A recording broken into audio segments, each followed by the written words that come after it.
Welcome to the G5 Hive and our next installment of our Worker Bee series, where we deep dive into the G5 college football landscape with the folks that know the teams the best. If you're watching us on YouTube, please hit that like and subscribe button. And if you're listening to us in podcast form, please rate and review. Today, we will be taking a look at the Louisiana Monroe Warhawks, who finished 2-10 last season and recently wrapped up their 2024 spring practice with their spring game on April 20th. We have a special guest joining us today. Please welcome to the show, Dusty Thibodeaux, publisher of the Warhawk Report and co-host of the FunBelt Podcast. Dusty can be found on X at Warhawk_report. Welcome to the show, Dusty. Hey, thanks a lot, guys. Yeah, you mentioned the spring ball. I think it left more questions than actual answers. And then the fact that the spring game was actually rained out, that we didn't even get to see that final crescendo of the spring. There's a whole lot that we don't know about the Warhawks coming in. 72 new players on this roster, a lot of great names, a lot of great talent coming back. But if you look at the offensive production, even the defensive production, not a whole lot there. Yeah, and you even got a couple of recent transfers, but we'll get into that in a minute. Tell us a little bit about yourself and what led you into starting the Warhawk Report and covering UL Monroe athletics. Started off as a student back in the days of Northeast Louisiana University that was then rebranded right around 2000 as ULM, Louisiana Monroe. Graduated from there, realized that they needed a good online presence, and that was kind of my way to give back to the alma mater, was to help start a fan site, built that up, and then was acquired by Yahoo Sports and Rivals back in 2005, and have been going ever since, of just covering recruiting, covering team, and enjoying the ride, the ups and downs, the peaks and valleys, mostly the valleys, but still there and enjoying my time. Awesome. And in 2024, the Warhawks will be under new head coach Brian Vincent. He was most recently the offensive coordinator for New Mexico. What can you tell us about Coach Vincent and what he brings to the table for Louisiana Monroe? First real tenure of being a head coach. He was the interim head coach for UAB, actually, before going back to New Mexico as the offensive coordinator. But this is it. This is the first time he hasn't had the I word in front of head coach as he takes over the Warhawks. Taking over for Terry Bowden. The Bowden experiment was good. I really think, though, that the tenure there with Rich Rod really set the program back a little bit more, because if you look at it, he was too controlling of the offense, didn't allow the talent to really dictate the type of offense that they were running. Then when he leaves to go to Jacksonville State, takes pretty much the entire coaching staff and then about half the roster with him there to the Gamecocks. So it was always great to see the ULM players celebrating their first ever bowl win in that program's history this past year when they beat Louisiana Lafayette in the New Orleans Bowl, but still hurt to know that all that talent was on the Bayou in Monroe and could have been ours, where we possibly could have been the Sun Belt representative in the New Orleans Bowl had they stuck around a little bit longer. So we notice there's not an offensive coordinator currently on the coaching staff. Is it safe to assume that Coach Vincent will be assuming that role and he'll be the play caller? Yeah, he's going to take the play calling responsibilities for at least year one. I think we could see an offensive coordinator hired in the second year going forward, but for right now, it's him as doing the good old co-head coach and offensive coordinator. What can you tell us about the style of offense that he will bring to the Warhawks here in 2024? In the spring, it was a lot of pistol formation, single back with two tight ends. And I think that's why we saw so many tight ends really get signed in the offseason, whether it be the portal, the recruiting classes coming in, is that you're going to see kind of that revolving door of tight ends, really using them more as an additional offensive lineman to allow that mid-range pass to really open up and develop down the field. But I really think that we're going to see almost a lot of 3 yards in a cloud of dust, so to say, in the running game, with that offensive line headlined by the one returner of Elijah Fisher coming back to really try to get this stable of running backs, whether it be Hunter Smith, the leading returner there with 507 yards, 3 touchdowns, or the pair of JUCO running backs, Oz Smith, who did partake in spring ball, looked really good in the drills there, or the late signee, late transfer, however you want to call him, from Garden City Community College, James Jones. He was a good standout back there at Garden City, had some late qualifying issues, so that's how he was able to slide and really come to ULM. Looking forward to seeing what he can do there in the backfield as well. Well, let's get to the position where it all starts on offense, and that's the quarterback. They lose their starter in Gia Wright and backup Blake Murphy, but they return 35 combined pass attempts between Hunter Herring and Brian Garcia. How did that quarterback room look and shape up in the spring, given what you could see and that there's a game that got rained out? Yeah, and Garcia's not even showing on the roster headed into kind of the fall camp. So you're talking about Hunter Harrington that only played the first 2 games of the year and not even the complete game there against Lamar before he went out injured. You have some great names, most notably Aiden Armenta, the transfer from Mexico, came in. He was kind of the heir apparent for that Lobos offense under Bryant Vincent there. So he's very familiar with that offensive play scheme, knows exactly what they're trying to get done and what they're going to do this upcoming year. So you got to think that he has a leg up, did look good there in spring practices.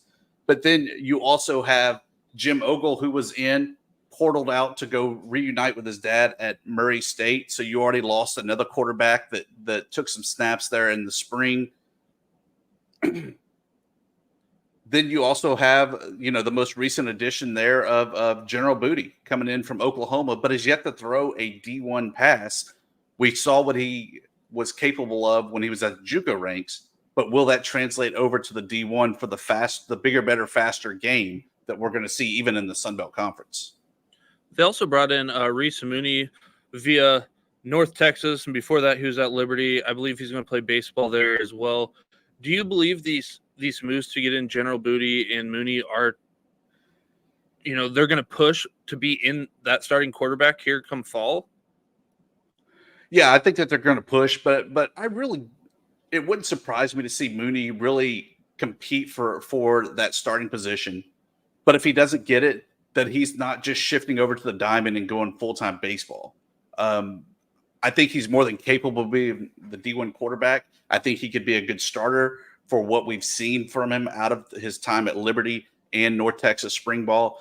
But does that translate again to the ULM offense and what Bryant Vincent's wanting to do? Who knows? So we'll just need to kind of see what that looks like after fall camp and whether or not he sticks to football or goes straight baseball even. Moving over to the running game, when you hit on this a little bit earlier, the Warhawks bring back their leading rusher from 2023 and Hunter Smith. In addition to Smith, they bring back Bennett Galloway, Charlie Norman, and they add Taven Curry via the transfer portal from UAB. How did the running backs look in the spring? I was, as I said earlier, I was really impressed there with Oz Smith, the Coffeyville Junior College running back, good hard-nosed runner up the field, and was a good complement to Hunter Smith. I feel like those two, you're not going to really have a true 1 and 2 running back. You're going to have 1A, 1B because they're going to run the rock a lot, and both those guys are going to get their fair amount of touches in order to move the ball down the field. And so I'm assuming, so you think Oz Smith will be the Isaiah Woolard of this year, if you will, kind of that. Yeah, I think. Well, not necessarily as a fullback type position, but definitely the guy kind of getting the workload of the carries for sure. The passing game takes a big hit. They lose their top 6 pass catchers from 2023, which leaves the aforementioned Hunter Smith, the running back, as their leading receiver coming back in 2023. He had 8 receptions on 13 targets for 71 yards. To give everybody kind of an idea of what we got coming back here, they brought in Jacob Godfrey from New Mexico and a 6'5" redshirt freshman, a wide receiver Tyler Griffin from UCF. I don't think he has taken a snap in Division I football, but how did this room shape up in the spring? Yeah, this was definitely the huge question mark. And quite honestly, even in the spring ball, you didn't really see too much of that passing game. They really focused on working out that offensive line, knowing that they really just had one guy coming back there in Elijah Fisher. So the focus was definitely on the running game. But looking at the talent that's coming in, the size there of Tyler Griffin coming in, you got to be excited about what the future holds. But if you think about it, really, other than Aiden Armenta for the quarterback position, Mooney wasn't here, Booty wasn't here. So the quarterback that you would have seen in the spring for those receivers and developing that relationship really isn't going to be the same as what you have going into fall camp or even into the season. Who do you think, week one they're going to roll out there? Like, if you're the coach, if you're Coach Vincent, who are you putting out there At the quarterback position? At wide receiver? I mean, you can't coach height. So when you got the height there, Tyler Griffin coming in, knowing the pedigree that he's been in that high-paced offense there at Central Florida under Gus Malzahn, you got to roll with him. You're also going to be familiar there with the guys from UAB, from New Mexico as well, that they're probably going to be the ones with maybe a little bit more of a leg up than everyone else coming in. You mentioned the tight ends earlier, so we'll move over to those guys. They lose their fourth leading receiver and tight end Nolan Quinlan to graduation, but they bring in Wyatt McClure, who was previously with Coach Vincent at New Mexico. What can you tell us about the tight end room, how they looked in the spring, and maybe what we can expect from them in 2024 in terms of being a part of the passing game? Yeah, a guy that I really liked a lot in the spring, Quad Harris. He's a transfer from New Mexico Military, so another junior college transfer, but originally from Birmingham, so a guy that Brian Vincent was more than familiar with in his time there at UAB. He's a guy that's 6'5", 214, so more of a route running than a blocking tight end. A guy that I'm definitely excited to see how he is when he lines up there, engaged on the line, and seeing him be able to open up that middle passing attack. Do you think that, I mean, you alluded to it earlier that they're probably going to be more involved in the offense. What I don't know if you had to guess, like how many, I don't know, yards you think we'll see from the tight end group as a whole in terms of pass catching? Yeah, I really don't know, because I know that the emphasis is going to be on running the ball. And so is that you're running to set up the pass, or are you running it just because you want to establish the line of scrimmage? Again, as we said, kind of coming into this year, there's a whole lot of question marks and a whole lot of unknowns to really know what the true game plan is going to be or what the identity of this team is going to be. So a lot of it's kind of speculation and kind of looking back at the spring going, were they just playing around with the offense there, or was this kind of laying the foundation for what the offense is actually going to be like? Gotcha. Well, let's look at that offensive line. It took a hit this offseason, losing 4 of 5 starters. They do bring back an experienced left guard in Elijah Fisher. But what did the Warhawks do this offseason to shore up the rest of that offensive line, and how did they look? They got a big one coming in there, 6'7", 301, out of just south of Monroe, out of Alexandria Senior Ash High School. John Curtis Goodman, 6'7", 301. What more could you want out of an offensive guard, especially at the G5 level? Even if he doesn't have much of a step, the big body's just going to be in the way, clogging it up and allowing your quarterback, running back to have time to make the plays happen. I also really like Daz Galloway, transfer out of Mississippi Gulf Coast. Anytime you're getting a guy from down south of Mississippi, those are hosses in the trenches, and anxious to see what he can do once he straps on the pads for real come fall camp. With all this change, it might be hard to answer this question, but if you had to pick an offensive player to have a breakout type season in 2024, who would that be? Can I guess the punter? Is that considered an offensive weapon? I watch a lot of Iowa football, and I would say yes. Yes, it is. I think whoever the quarterback is probably going to be kind of how the offense lives or dies. And I know that that's kind of maybe a cop-out answer of not giving you a specific name. But I think regardless who it is, they're all pretty close in the same build and the same mold of quarterback, same style, that they're all going to be the ones that kind of carry the offense. And so I think the quarterback, QB 1, 2, 3, is going to be your breakout offensive performer. Moving over to the defensive side of the ball, this unit struggled in 2023, ranking 129th in total defense, 104th in rushing defense, 125th in the passing defense. Both the new head coach, we also have a new defensive coordinator, and Ernest Hill, who was most recently at UAB where he coached the Nickels. What can you tell us about Coach Hill and the type of defense scheme he plans to use there at UL Monroe? Yeah, I think that he's done some things. He brought in a former player there of Alec Osborne to coach the linebackers, the inside linebackers, outside linebackers, a New Mexico native coach there in Troy Reffett, who also spent some time as defensive coordinator at ULM. So he knows what it's like to be on the Bayou. I think that we're going to see probably a 3-man front with 4 linebackers, maybe even a kind of 4 hybridish, whatever you want to consider that. Not a true 3-3-5 like Troy Reffett's known for, but more like a 4-man, 3.5-man type of defensive front. I think one of the big names that we'll see there out of there is a UAB transfer. Once again, Alvino Carbal. The guy's a beast. He's able to really do some good disruptive things that we saw in the spring. He was able to constantly be in the backfield, blowing up plays where the coaches really had to kind of hold him back a little bit every once in a while to make sure the offense had the chance to really get the plays off. So speaking of, the guys along that defensive line, they lose Aiden Huntington, Kennard Snyder, Joseph Backhole, but return Jalen Ware, Dylan Howe, and Earl Barquette Jr. How did those guys look to the spring? And you mentioned Albino. Was there anyone else that kind of stood out? Yeah, another guy that I really liked a lot in the spring, Colin JUCO transfer, Billy Pullen at the edge position. They didn't really, though, find that body for Aiden Huntington, who left late to go to Tulane with John Summerall. So I think that that's going to be the question more is at that tackle position and whether or not they find kind of these late qualifiers to bring in for fall camp.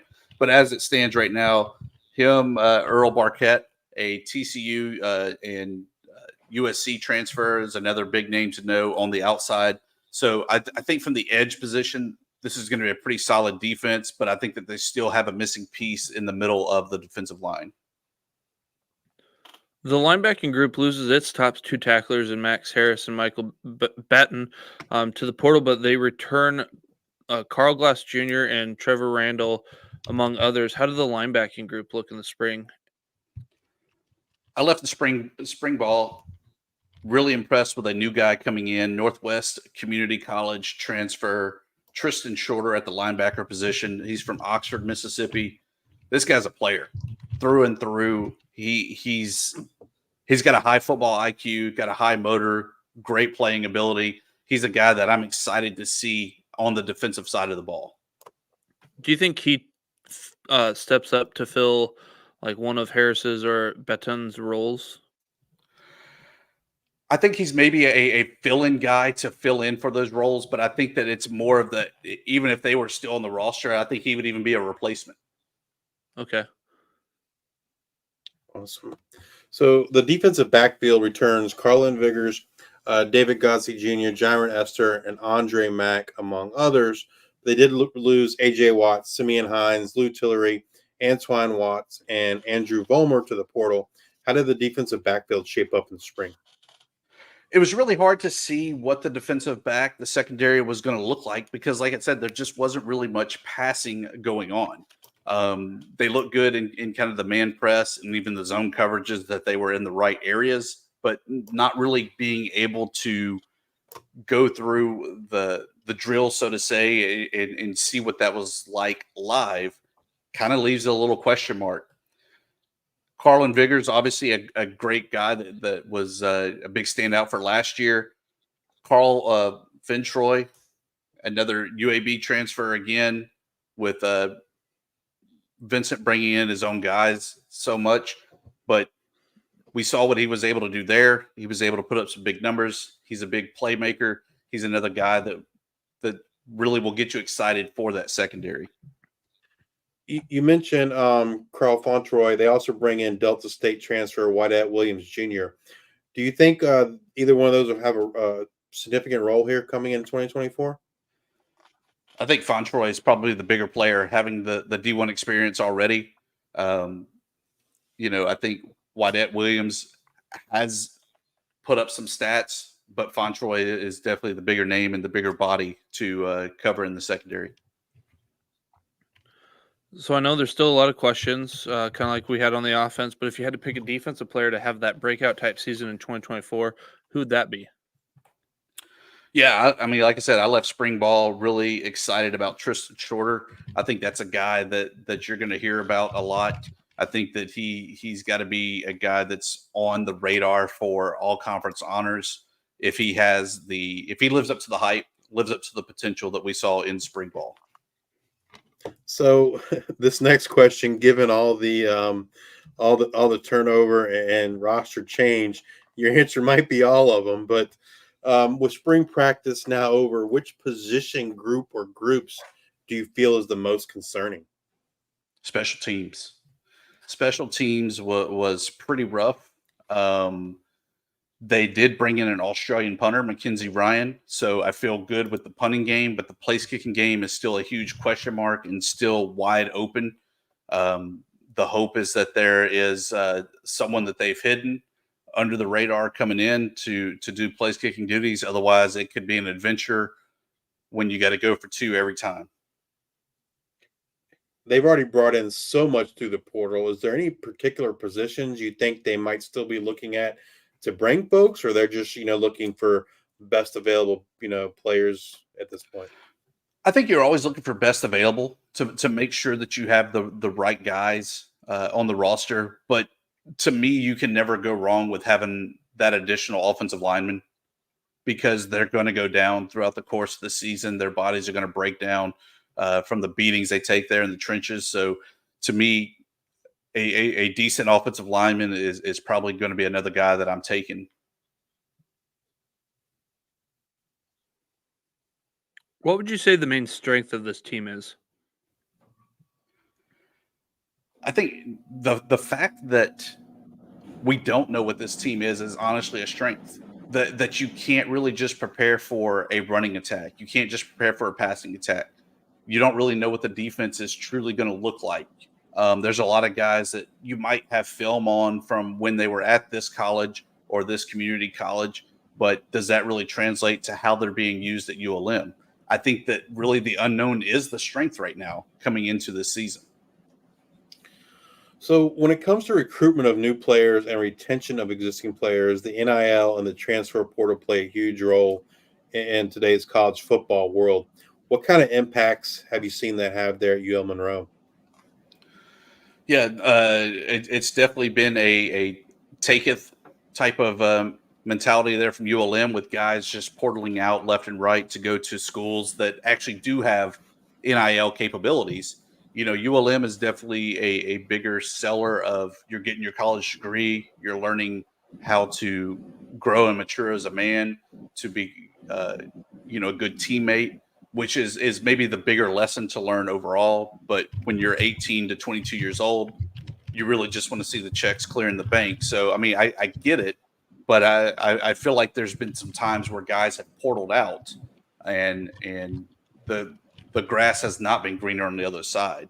There was even a athletic article that came out where they were talking about guys in the portal. We had an offensive lineman that went to Ohio State, never saw the playing field, went from being honorable mention all conference to not even making practice squad or travel squad at Ohio State, but he wanted to play football. What do you do then? I think we've seen or heard a lot of, Justice has mentioned a couple times of, a player's promised X, Y, and Z if you come over here, and then they go over there and then they don't see X, Y, or Z, and they could have been starting at this position at their previous school, and they get nothing. Yeah, and I think I don't know at what point does that kind of play into these guys' minds, or do they just keep seeing the greener pasture further and further down the road?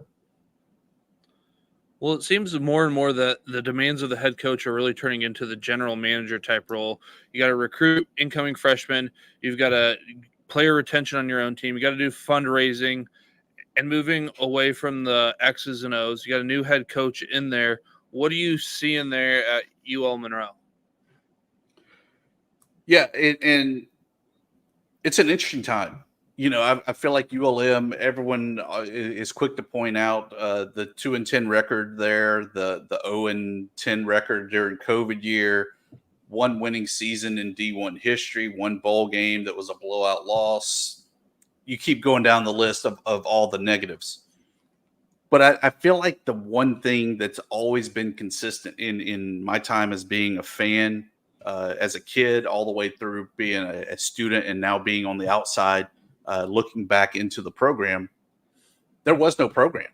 There was no plan. There was no real functioning of a program. It was just kind of a go through the motions. We'll do the best we can and fumble our way, fake it till we make it. As opposed to now, I feel like Vincent's really kind of taken the program and started laying the foundation to get us to be an actual program in D1 athletics, something that hasn't been seen before with any of the previous administrations. So the 2024 season is over. The dust has settled. You're looking back on it. What has to happen for you to define the season as a success? I think being competitive. It's one thing that, you're going to open the season with Jackson State. I don't really read anything into that game. They'll do enough to win the game and then play around with some personnel to see what they have, what they don't have. I think the UAB game in week 2 would be a good test before they go to an off week and then Texas. But I think that just as long as you're being competitive in games, for those guys out west there that like to lay a little money on the line there, as long as those guys are happy, meaning that they're covering some spreads and doing the right things, I feel like that's a success. And I know that may not necessarily be, the truth there. It's a little tongue in cheek there of making sure you cover. But if you look at last year in 2023, the App State game where they lose in a last second field goal, that game really was the pivoting point for the entire season because they played as good of a game as they could against one of the better teams in the league, and it still was one play short. And that showed the following week where they just got the brakes beat off of them by South Alabama, like 55-0 maybe, or whatever it was, wide margin to not enough. So as long as you have more App State type games and less South Alabama games, I think that is a huge success than what we saw last year, where really that App State game just kind of broke the soul of the team, and that was it. Is there anything else that you would like to share with us or think we should know about this 2024 Louisiana Monroe Warhawk football team? I think it's a safe bet. Vegas odds put them at 1.5 games. The over. I think that's easy money there. I don't know if I'd go as far as putting the mortgage on it, but it's still the over there. Look, I think with 72 new players on the roster, this is going to be a completely different looking team. This is really kind of a year zero of where can we go next. As far as expectations, I have no idea. I really don't. And that's not the sound clips that you want to hear or the sound bites that you need, but it's the truth. I really have no idea what's going to happen with this team this year. I do know that they're going to be better on the X's and O's side because they're a whole lot more talented than they've been in the past. Does that translate to wins? Maybe, maybe not. Because I think that you also got to be a little lucky sometimes to get those wins, as we've seen in all kind of games throughout college football the past few years. So is luck on their side this year? I don't know. We have an old saying about the Chief Brave Spirit still cursing the teams on the bayou there. So maybe the Chief's pissed still. Maybe he's happy with the changes and allows us to get a win or two this upcoming season. Well, we definitely look forward to seeing what Coach Vincent can do and rebuilding that program there. Thank you again, Dusty, for sharing your time and knowledge with us today. We greatly appreciate it. Yeah, thank y'all, man. Look forward to seeing y'all's talks with everyone else in the G5. Absolutely. We got them all here.